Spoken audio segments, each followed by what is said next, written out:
Hi, this is Congressman Joe Morelle. Hope you're all well. I am delighted to be here today with a longtime friend, Peter Morley, who is such an advocate for healthcare in the state and across the country. He spends a fair amount of time here in Washington. It's great to see you. I know you've made the trip up from the city, and we get a chance to chat. But why don't you introduce yourself, and then we'll talk a little bit about the reason you're here in Washington, which is a very important reason. Thank you so much. Well, first of all, it's great to see you. It's been way too long. It's been a couple years, and that's unfortunately due to my health. But my name is Peter Morley, and as you said, I'm a patient advocate. Through my social media accounts, I share health information because I'm not only a patient, I'm a patient advocate, but I have way over 10 pre-existing conditions. I've had 11 surgeries in the last 17 years. I am disabled, and I suffer from a lot of different things. I survived cancer twice, and it's been a long road, and there are a lot of people like me in this country, and a lot of them depend on healthcare. And a lot of people also, I mean, I've been very, very blessed and fortunate that I've been able to have Social Security disability and Medicare and even Medicaid that picks up when Medicare doesn't pay for something. And also SNAP. I've been so fortunate, and I subsist on a fixed income, and it's really hard. And there are so many stories like myself in this country, but they don't come to Washington. Yeah. They don't. Some of them, I've learned through this advocacy, which I started in 2017, and that they can't even allow themselves to be vulnerable. They think that that sharing their stories don't matter. Yeah, well, clearly sharing stories do matter. And I think you and I have talked about this. I think I, I, I tell people all the time that you can't tell by looking at people what's going on in their lives. And Right. so many people have challenges.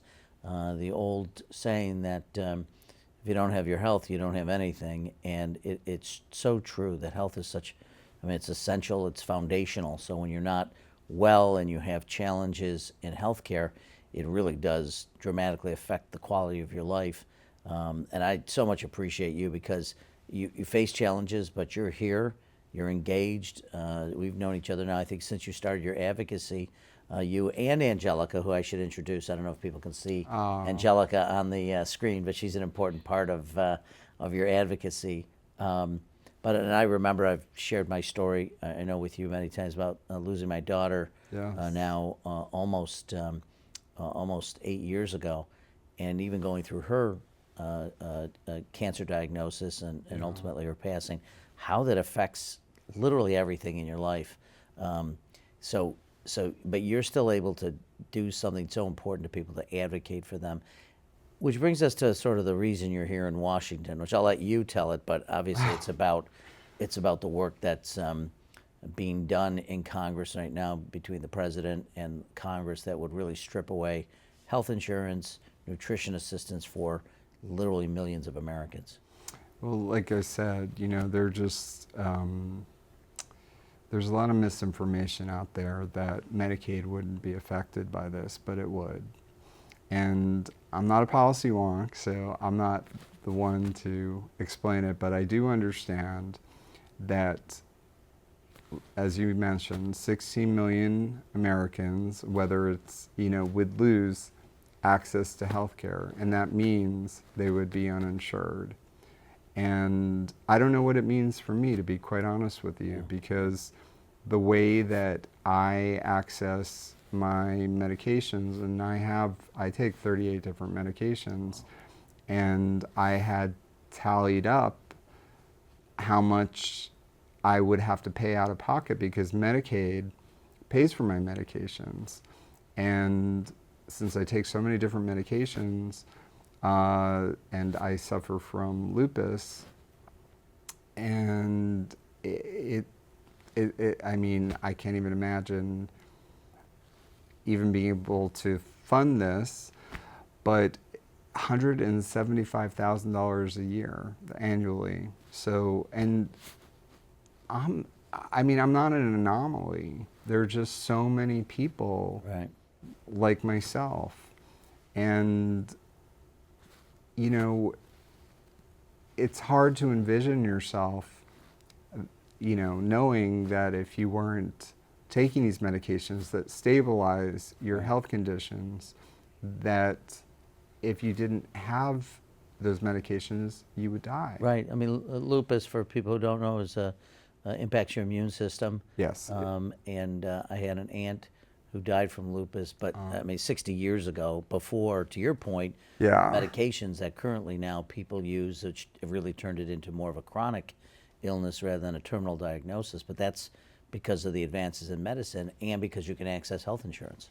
And that's a good point. Like you just said, if you can access health insurance, Right. and if you can't, then and you're not diagnosed, I mean, unfortunately, you know, it can be deadly. I mean, it's not a deadly disease, but the things that it does to your body can kill you. Yeah. And what's interesting is, you know, thinking about this, there's so many things about this bill that are so, just in my mind, wrong-headed. One, first and foremost, that what some of my friends on the other side of the aisle are calling waste, fraud, and abuse. Right. They're going to define waste, fraud, and abuse as increasing dramatically the paperwork and the barriers to care. Right. That when people fail to meet those regulatory hoops, they'll no longer have health insurance, and they'll look to them and say, see, that's somebody who was fraudulently on Medicaid, which is not at all the case. And I do find it ironic.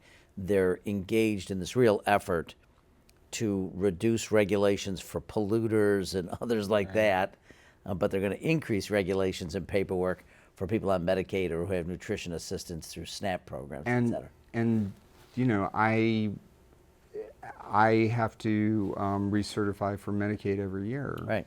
And it's not, I mean, it's not an overly complicated process, but it's a process. Well, it may get much more complicated. I think that's what they're betting on. Yes. And the second point I wanted to make, and then Right. you, obviously I'd love you to comment on it, is that whether you have health insurance or not doesn't impact whether you're healthy or not. Right. So if you don't have health insurance, that doesn't mean you don't go to the hospital, Right. because you'll have to. The problem is people without primary care, people without access to health care of some kind, because they don't have health insurance, will get sicker before they go to an emergency room, Right. which will be their last stop. It'll be their last resort for care. And sadly for some, if rural hospitals close, they'll have to, they may not have the transportation to drive, you know, 5, 6, 7 hours, maybe longer, maybe shorter. And, you know,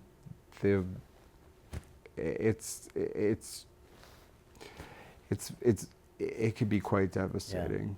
It is. There's no question that people, it's a terrible thing to say, people will die Yes. if this bill goes through. Now, there is some hope. House Republicans passed what's a really pretty draconian bill. Senate Republicans tried to make it even worse. Yes. But without boring viewers, that you have to go through a certain series of procedural hoops in the Senate that aren't necessary in the House.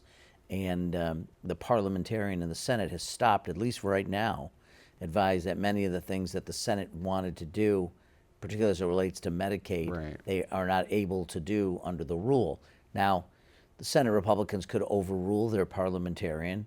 I think it remains to be seen whether they will cave to the influence and the pressure from President Trump to do that.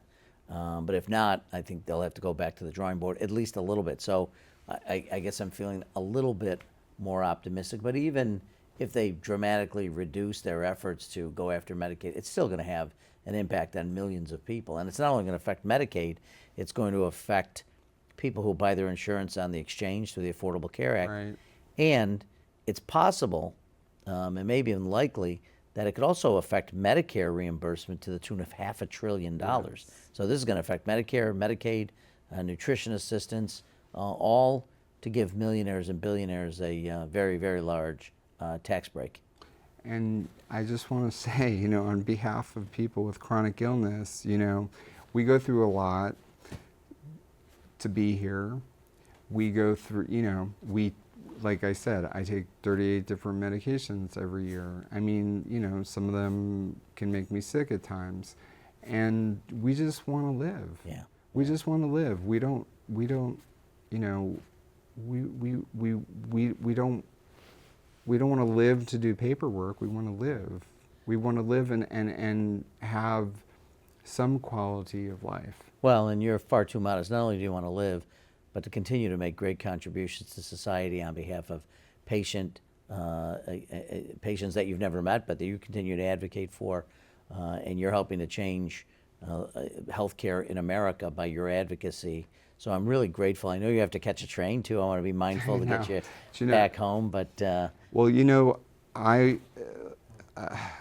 someone just told me that, when I come down here, I just leave everything out on the field, because the reason is I don't know if this will be my last time that I'm able to travel down here because of my health. Well, we're going to make sure it's not, and it's always great to see you. I think next time when you come back, we're going to let Angelica, have a few words, but she seems pretty quiet tonight. She's had quite the day. So. Yeah, but thank you for everything you do. It's always great to have you here, my friend, and look forward to continuing our conversation and appreciate your advocacy. Oh, I appreciate everything you do, and I know that you will do everything in your power to stop this from moving forward. We're going to keep up the fight.